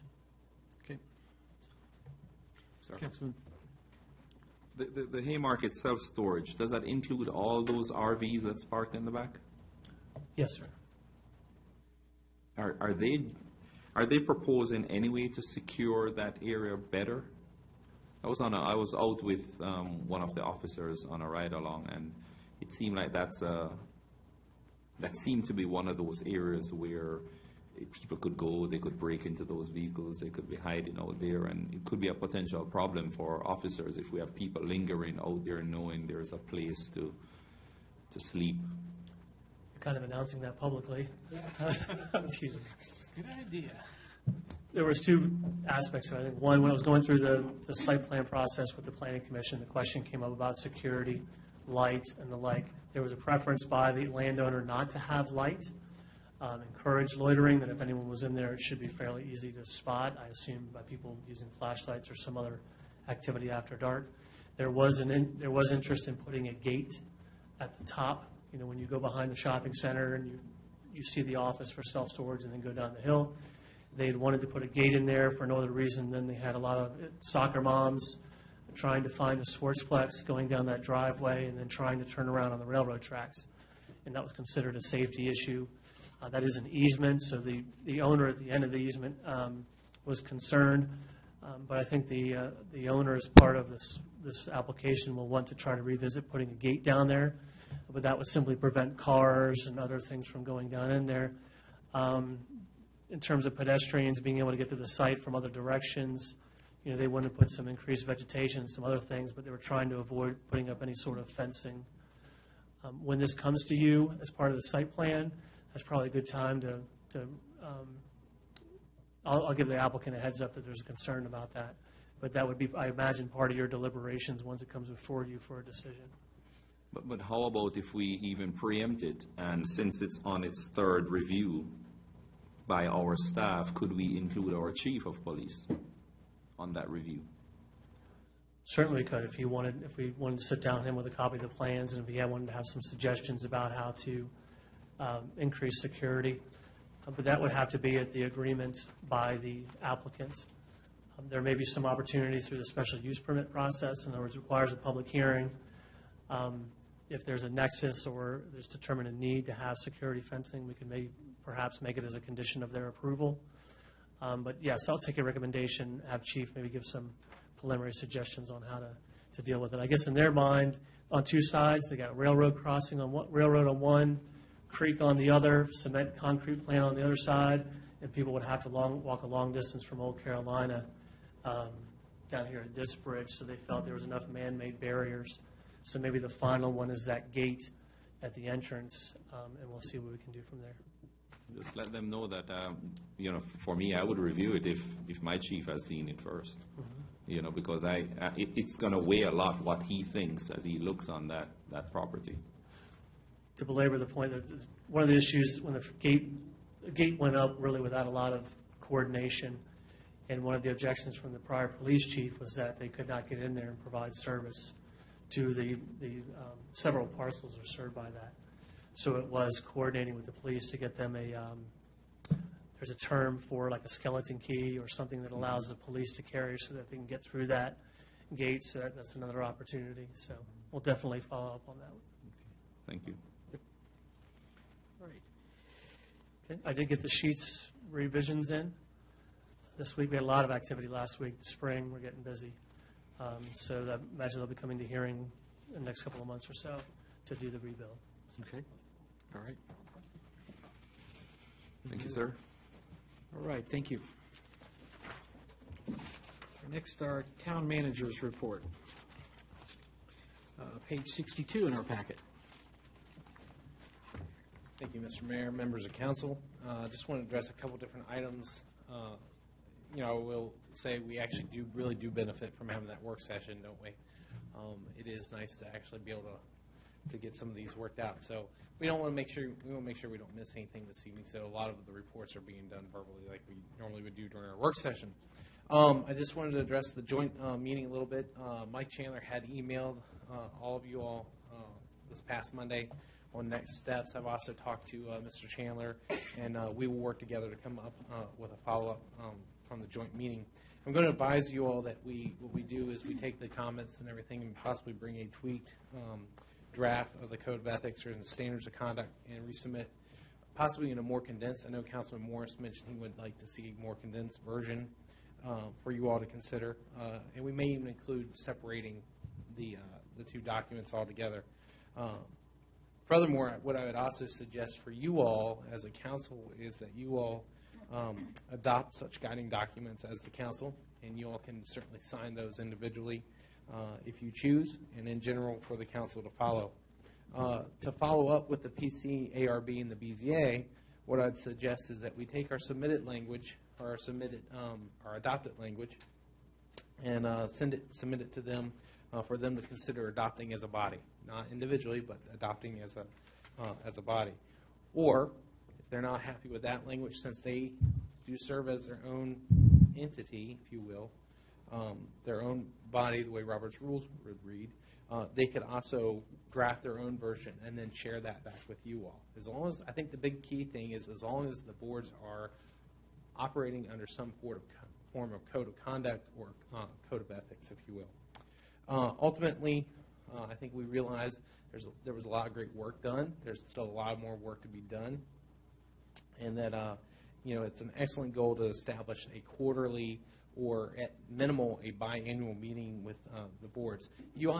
One thing you also consider, maybe just be appropriate to do a biannual meeting, one with the council and the PC, and then one with the ARB, and do that twice a year. If you do that, I would go out on a limb here and say you're probably actually making more headway than most jurisdictions can really do. So that's not singling out any jurisdiction. I'm just saying in general, Mr. Chandler, who does make his way around pretty much all the state on pretty much a weekly basis, not really, but he's been everywhere and around the state, and he'll tell you that that's the case. One of the other things I did want to just kind of reassure you all is that the draft code of ethics that you did adopt and you all signed has been utilized in other jurisdictions. The exact wording, and it's been used throughout the Commonwealth. I think it's important to understand that. In this day and age, it's a rarity that you would go out and craft original language. However, I don't think that means we should shy away from the fact that we need to make it more Haymarket and everything. So I think there's lessons to be learned from both sides of that equation. And so what I ask is that you basically allow me and to work with Mike and come back with maybe a more condensed version of a code of ethics. If you all want a code of performance, we can also do that as well. And we could keep the two documents separate, and you can doc them individually. Any questions? The rest of them I can fly through. Okay. I know some of the council members have reached out to Supervisor Pete Canlin about possibly setting up a meeting or a quarterly or Quarterly, yes. Quarterly meeting. I reached out to his staff, and actually we found what would probably be best is to have, rather than us trying to coordinate all of our schedules with his schedule, it'd be easier for him to just come to one of our work sessions. So we're going to work on trying to do that, to have him come to a quarterly work session with the council, have you all be able to meet, bounce ideas off him, let him bounce ideas about the county, what's going on surrounding Haymarket, off you all, as well as the town. We have hired an administrative assistant. Many of you all have gotten a chance to meet her. If you stop by to pick up your packet, her name's Donna Beam. I think she's going to be a really good fit. She started last week and has jumped in the full swing of things, and I think it's going to be a good working relationship. And that's all I have from the manager's report, although I'll be happy to answer any questions. Okay. Any questions from the council? I just have a suggestion, Brian. If we do incorporate meeting with Supervisor Canlin, I would suggest we do that at the beginning of the meeting, so we can just focus on the issues related to both the county and us, and then we can have our meeting after that, our work session. Because I kind of envisioned us having, a very focused discussion on issues of mutual importance. Would you want to set that up, which I know that's something else for us to decide. I think we can just work on this. There was some talk about the changing of the time of the work session. You all have that right. We can keep it at 5. We could set it up that we're going to have that meeting with Supervisor Canlin at 7, or we could say we can move. It's only going to be on a quarterly basis. You can move your work session back to like 6:30 and have him in at 5. I mean, there's lots of different options. We don't have to decide one or talk about one. What you're suggesting maybe is we have our work session and he can come in later. Is that what you're saying? Correct. Either one or the other. It would give you, if you went that route, it would, one thing immediately pops to mind, it would give you some time to figure out what are some of our issues we want to discuss with Supervisor Canlin. So. Okay. Yep. Well, the problem I see with that is, will we be done with our work session? So it may force us to be done. It could be very good motivation. But I'd see that as a potential problem. Or suspend it, do that. Right, and then go back. Yep. We'll be mindful of his time as well. Right, exactly. Yep. Okay. I know I've spoken to him on at least a couple occasions, and he has expressed an interest to come in and really start developing more of a relationship with us. I know Supervisor Lawson swearing in, he approached me and said that he would be more than willing to come. And I think it would be good for us. It's just another step to change the image of our town and maybe being more informed firsthand of what's going on. Which a lot of times we get secondhand information. So I would say the sooner the better. We will work with the staff to have them at the next one. I know your February work session is starting to jam up, and we're going to have VDOT in. So we may look to that March, which would be a good start of the quarter kind of meeting. So, but we will do it as soon as we can. If we have to, we can also set up a special meeting if we need to. But I know for them, they thought this might be easier for them because they know they've got all 7 of you all at one meeting already. It's easier for him to just coordinate that schedule. So, Okay. But I hear you, Councilman Cottle. I'm with you. I got you. All right. I think it's great. Any other questions for Brian? All right. Move on to our treasurer's report, which we are down to treasurer. So if we have any additional questions, we can relay them to Brian or ask him now.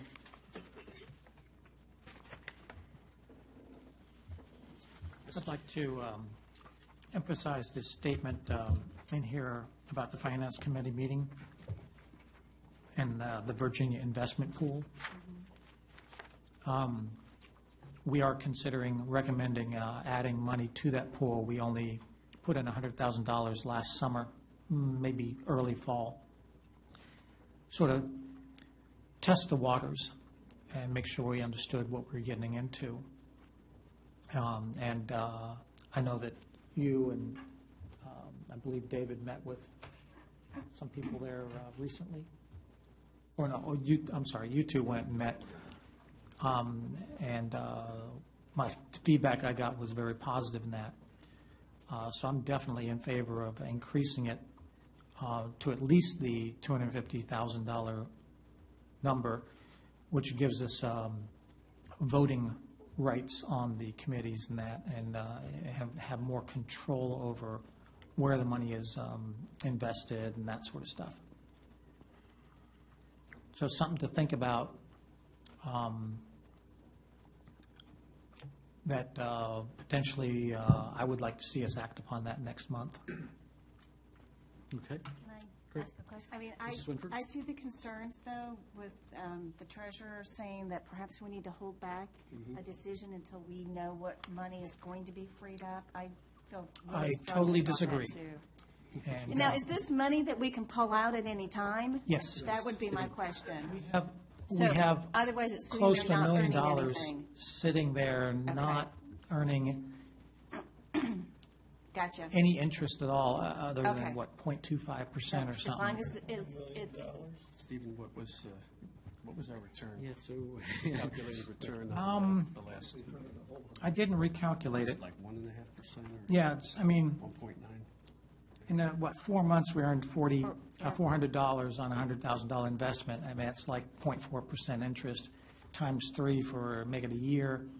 You're at least at 1.2 to 1.5%. That's a whole lot more than 0.25%.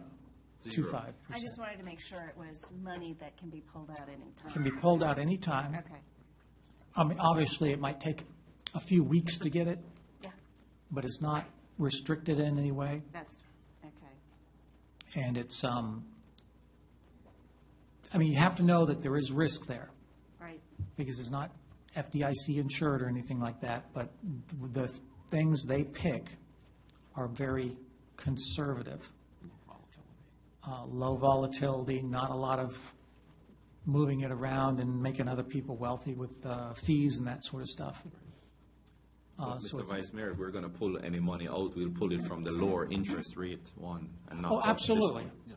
I mean, ultimately, I see us potentially putting in a lot more than the 250, but we want to go slowly, make sure we understand it. But the next level gets us voting rights. So the concern that Ms. Swinford has in having money readily available to us, yes, we will have money readily available, but not necessarily from this account. We could take it from the account that Right. that yields a much less percentage. I don't see the top-level account here that we had in our package where what our bank accounts were. That's It's not in here. the packet. It was in- But, I mean, it was like $500,000 in our checking account right now. I So- mean, that sort of stuff. Sweep account. Question for the Sweep committee. Are you also looking at the different banks? Because it looks like we have all our eggs in this one basket, if I'm No. not mistaken. We have $100,000 in this. I mean, our general reserve is all with one bank. I believe that is correct. Yeah, so as the committee would be looking at our other local banks to see what, in other words, are we doing right? Are we getting the most interest? But no other bank is going to give you anything more than that small amount of interest on an account like that unless you tie it up for a bond or a CD or something like that. That's the only way you're going to get more interest. Whereas this Virginia investment pool gets you that interest without tying it up. Well, the other significant part is that, this is bundled in with a lot of big municipalities. We're talking about Alexandria, Roanoke, Arlington, Norfolk, a whole host of others. And so by bundling it and having a higher level of investment, we can get a little bit better return as well. I don't think you're going to see that level of competition in this area.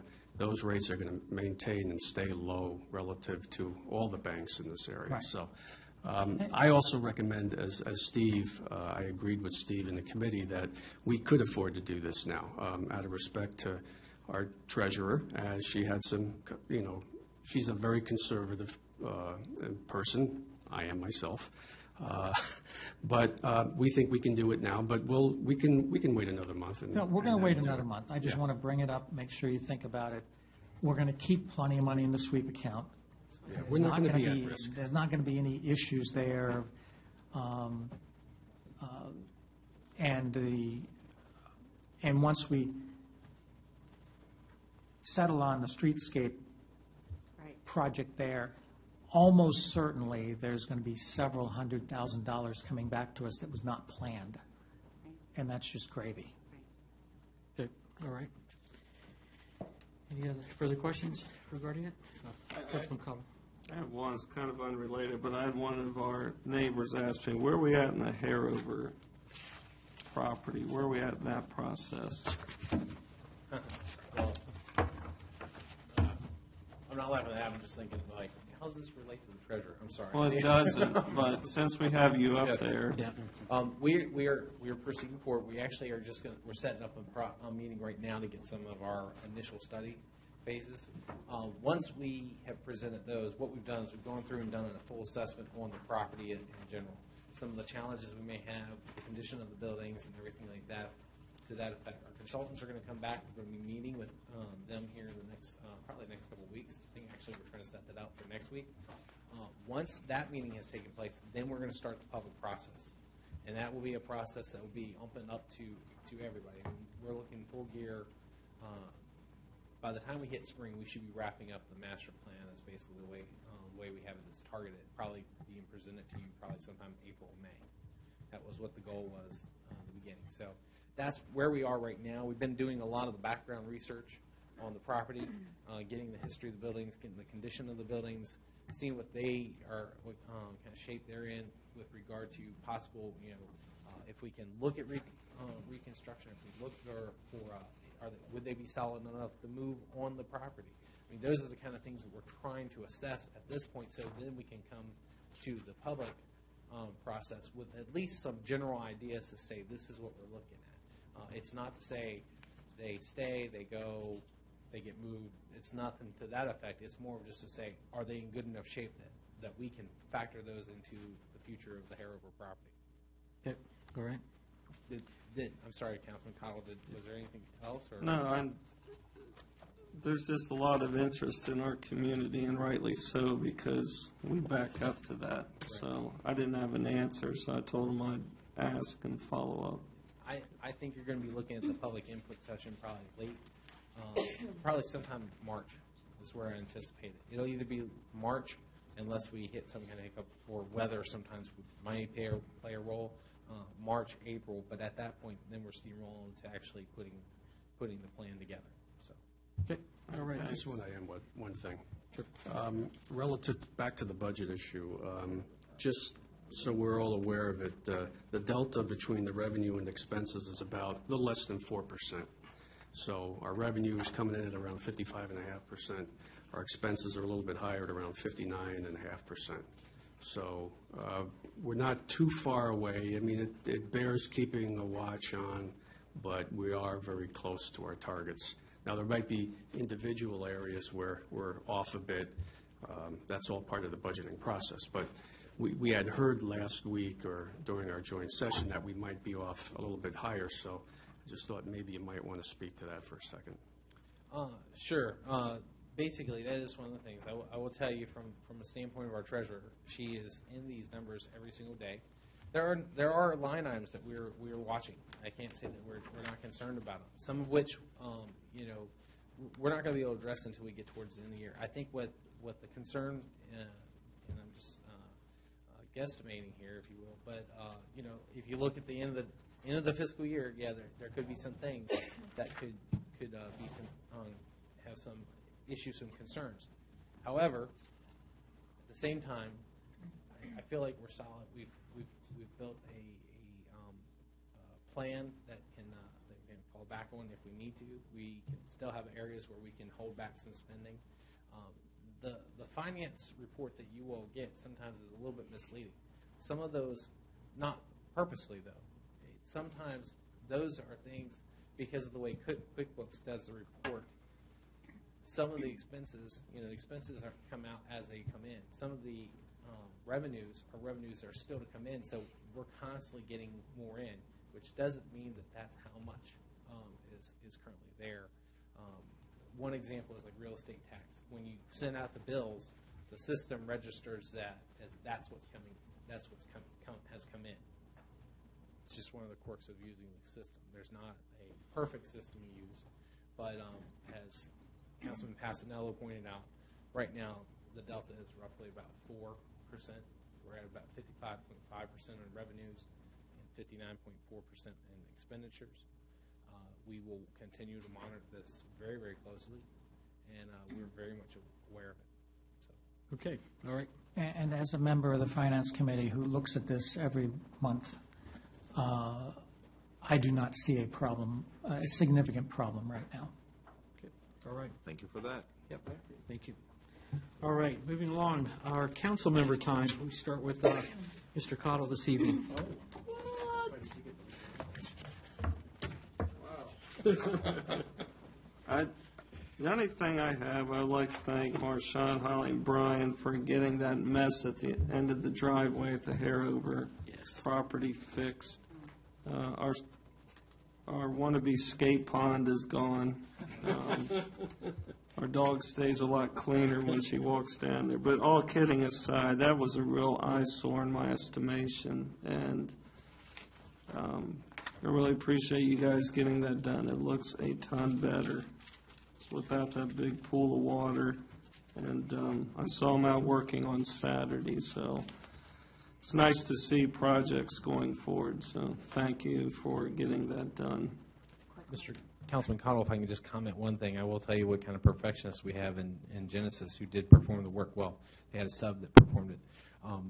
I said everything was looking really good. They're like, yeah, but it's still too kind of wet. We couldn't get it as smooth as we wanted it to. So it wouldn't surprise me if they get back out there as soon as it starts drying up a little bit to grade it down a little bit more. But there is no pond, so that's a good thing. So. Right, and just one last thing, where that person drove from one building to the next, is there any way to potentially gravel that oval area? Because you have a lot of people that come to the food bank, parking's limited. When it rains, they drive. Is there any way we could potentially just gravel that whole area, where they come up and they loop around for parking, and maybe rope off or something? Because a lot of people I've noticed, They come in there, they turn around, and rather than doing a three-point turnaround, they just make a big loop. If it's wet, and they just tear it up. So that could be something that's constantly ongoing we may want to take a look at. Are you referring to graveling the oval the Up at the turnaround top, pantry? We can certainly look into that. As far as the ruts that were done during the temporary crossing when they were in the middle of the construction, that would be part of the punch-out list that we would anticipate needs to be finished. And when Finley comes back to complete the punch-out work. Right, my only concern, I mean, you could fix it, but it only takes one person wanting to turn around. And the way they turn around, I've seen numerous people do it. They just pull in, make a big U-turn, they don't care, so just something to look at. If we put it down, we'll rope it off so that it can't go across the grass. I'm assuming you're talking about the section between the one driveway that used to be the old PD and the food pantry driveway. Is that what you're I'm talking about when you turn in the driveway of the food pantry. A lot of people, I see it pretty much every day. They come in, and rather than go all the way up and drive the loop, they just turn around and head out. I mean, there's a lot of ruts there. And then the graveling at the top. I mean, any given time, you have 10 or 15 cars up there, and there's really no parking there, per se, unless you're on the lawn. So some I think we need to look at. But overall, it looks a ton better. Thank you. All right. Ms. Swinford. Actually, everything, we met with the events, met with Denise this morning. She's already given you all that. Marchant's talked about the things coming up for the Architectural Review Board. Lots of things out there. So they pretty much said everything. And we're glad, of course, to see you back in good health. And I'd like to say thank you for everyone who wished me well. I do think, although apologize for coughing tonight. Sorry. Pneumonia still lingers, but it's All not right. contagious. But I'll cough in your direction. All right. Vice Mayor Aiken. I have nothing further to add, thank you. Councilman Morris. Thank you, sir. It's been 5.5 months since I proposed for us as a council to get a better word out to the community, whether it be through the social media or through the printed media that we have. And I think it's something we need to take advantage of. There is still, to an extent, some aspect of a bad taste in the mouth of many people because of what the past councils, how they represented the town. I think there are some, as Ms. Swinford said, there's a lot of good things that's happening, and we need to capitalize on it now. This is the time when we need to get these things written down, and we need to find a way to get it into the printed press. I think we have the abilities with someone on staff who can write properly, and I think we need to jump on it, and we need to use that person as an individual to channel this to the larger community, not just the town of Haymarket, but just on the outskirts. If you realize there hasn't been many things in the newspaper over the past 5 months, that's because there's nothing bad going on. So let's try to filter it, and let's try to let the people know what the good things that's happening in the town. And I think we're missing a great opportunity you've talked already, be quiet. We're missing a huge opportunity just to go out there and tell the people what's going on. Secondly, I came here this evening wanting to propose, as the town manager had said, maybe looking at a later start time. And I can't even propose that now, because if this 7 o'clock meeting is not attended, then what's going to be the difference with a 5 o'clock work session? So I think, speaking to the residents, I think we as the residents need to improve on attending the set meetings before we can even look at changing any set times. So that's it, sir. Okay. All right. Well, thank you. Councilman Passanello. Mr. Mayor, just a couple of things. Wanted to thank the Sergeant for showing up this evening. Good to see you again. Semper Fi. One of the things I've been thinking about was how we as a town can take advantage of this gift deed of easement over at Somerset. And I was kind of hoping, Brian, that we could maybe take a look at ways of improving connectivity and taking advantage of that. So that was just something that's been kind of boiling in my brain, and so I just wanted to mention that. The other thing is, relative to our wonderful new streetscape and enhancement project, I'm not really sure what the cost is for these permanent speed signs that have the radar that shows the driver how fast they're going, but I was wondering if we could take a look into that as a constant reminder. It would be, I guess, constructed in place, maybe something from, it would need some kind of energy source, maybe solar, battery, whatever.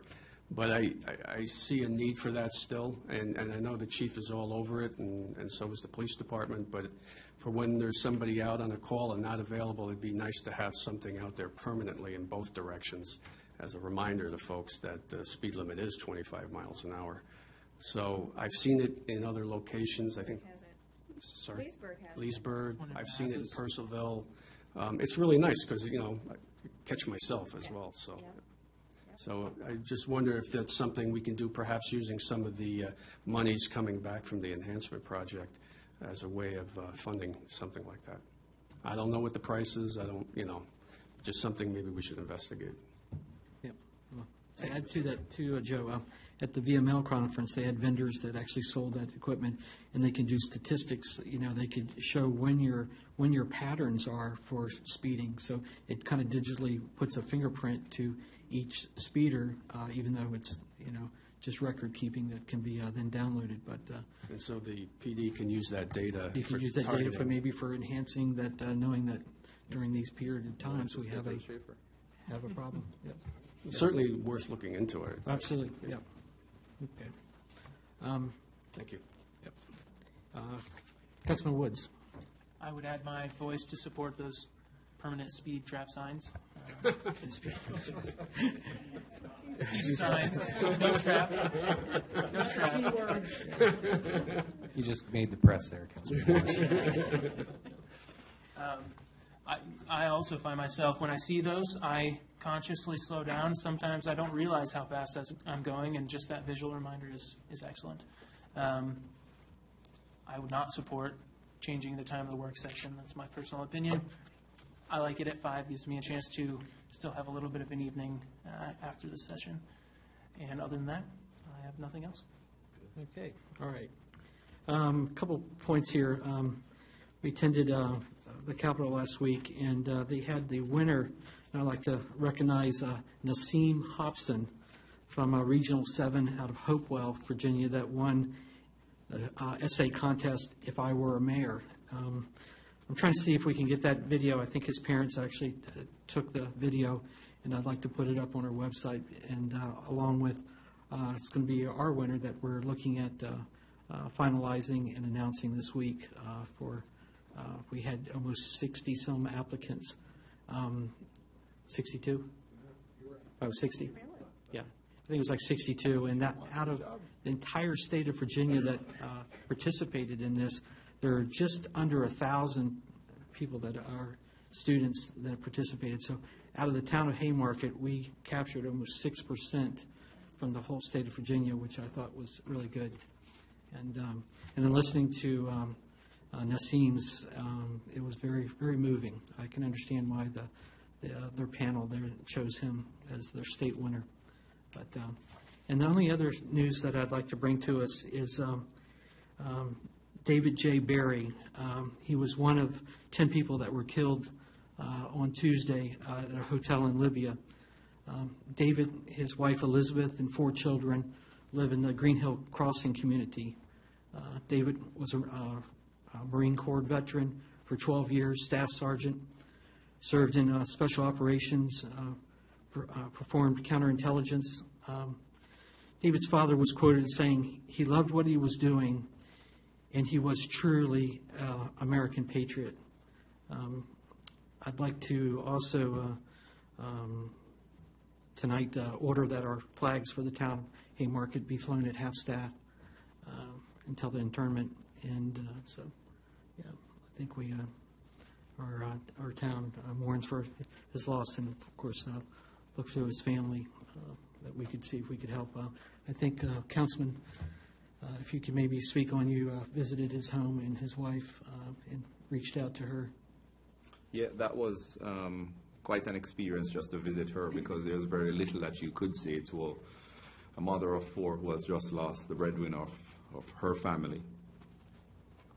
We've offered the use of our town facilities to her and to her family. We've offered that even if we needed to do police escorts, I'll talk to you about that, Chief, afterwards. But we just made the offer to her that we can do, any of these things for her. It's highly possible that he's going to be laid to rest in Arizona, where his family is from.